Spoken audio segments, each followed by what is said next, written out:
gateway between the East and West, Belgrade is a melting pot of cultures. Serbia's capital is one of the oldest cities in Europe with over 1.5 million inhabitants. The past and future merge in an unbelievable stream of energy. The Sava here flows into the Danube. The city stood at the crossroads of trade since ancient times. Now it's famous for its magical effect on travellers.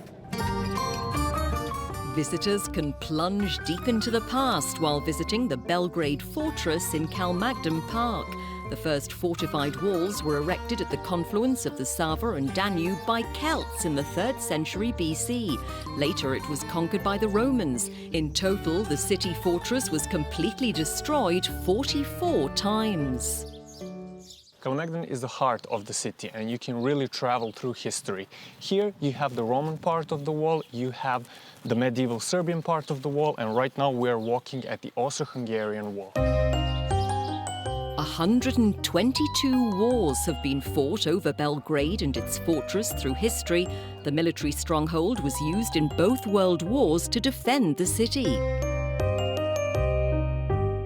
Inside the Ružica church in Belgrade Fortress, we have chandeliers which are made out of weapons, and they have very deep meaning that the war should never happen again here in Belgrade. Modernity looks at the past from the other side of the river with the crystal at the confluence, the name some give to the Museum of Contemporary Art built in the 1960s. After a decade of renovation, it reopened with an exhibition showcasing art created in Yugoslavia and in Serbia today. It really wants to stress the importance of Yugoslav artistic heritage and that mixing of different culture and artistic codes which existed in that what we call Yugoslav artistic space. And Comrade Tito was a big part of it. An official portrait of the president of the former Yugoslavia is at the heart of this creation by Serbian artist Dusan Otošević, inspired by American pop art. The work itself is ambiguous in meaning. You cannot say, is it an affirmation of the Tito's cult of personality, indifferent in artistic language, or you can find ironic distance. So it's still a question we can pose today. Tito's guests, presidents and prime ministers, used to dine in Scara Dalia, one of Belgrade's most beautiful streets.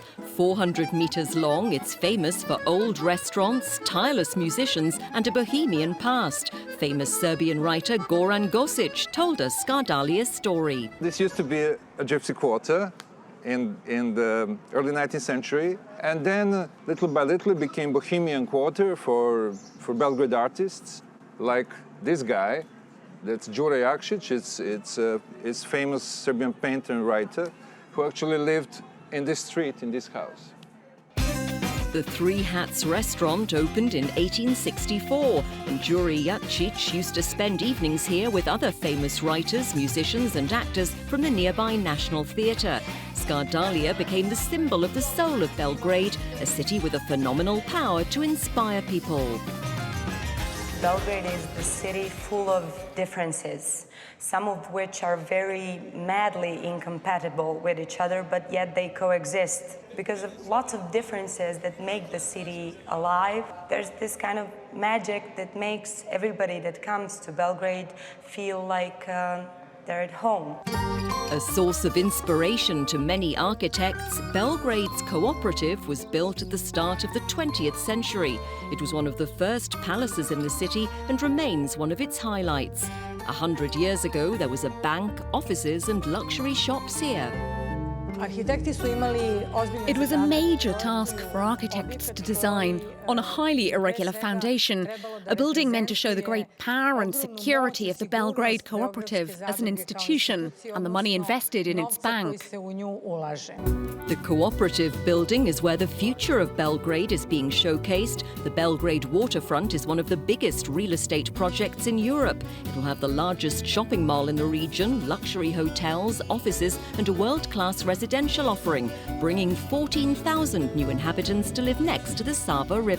So the main idea behind this project is to reconnect people with the waterfront. So basically to revive this old neglected area right next to the waterfront and bring people as close as possible to the water itself. Belgrade never sleeps and has exceptional nightlife. Travellers, locals, VIPs, there's a perfect place for everyone. DJ Nexi, who owns a nightclub, showed us one of the most popular party districts. We are at Savamala. This is the main part in Belgrade for a nightlife. It's the old part, but now really famous for clubbing, so it's a perfect place to catch the Belgrade vibe.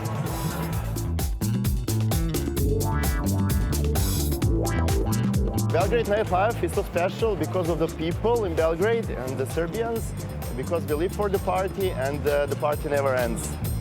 Belgrade parties 7 days a week, all year round. Another thing to celebrate in the Serbian capital.